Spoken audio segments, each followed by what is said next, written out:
3C sinif şagirdlərinin flash mobunu izləyək.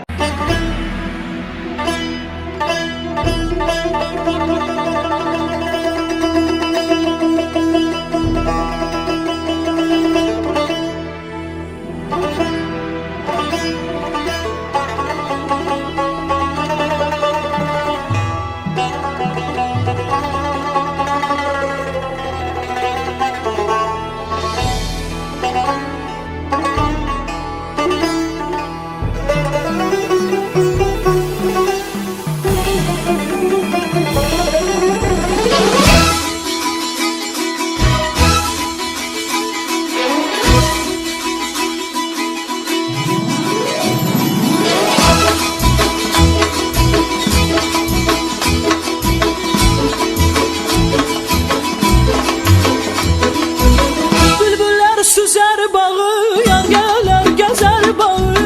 Bülbüllər süzer bağı, yar gələr gəzər bağı. Dodağı gül gölçəsi açılsa bəzər bağı.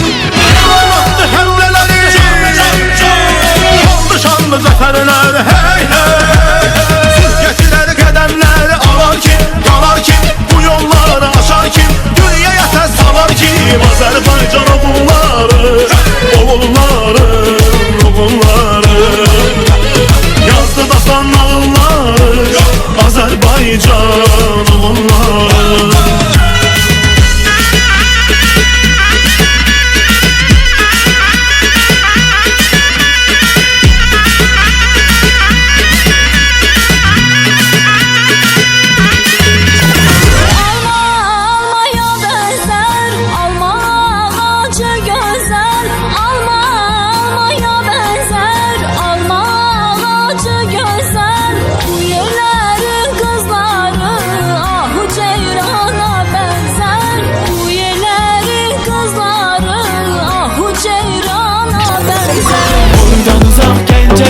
Teller pence pencedi, ölüm Allah işidi, ayrılık işkencedi.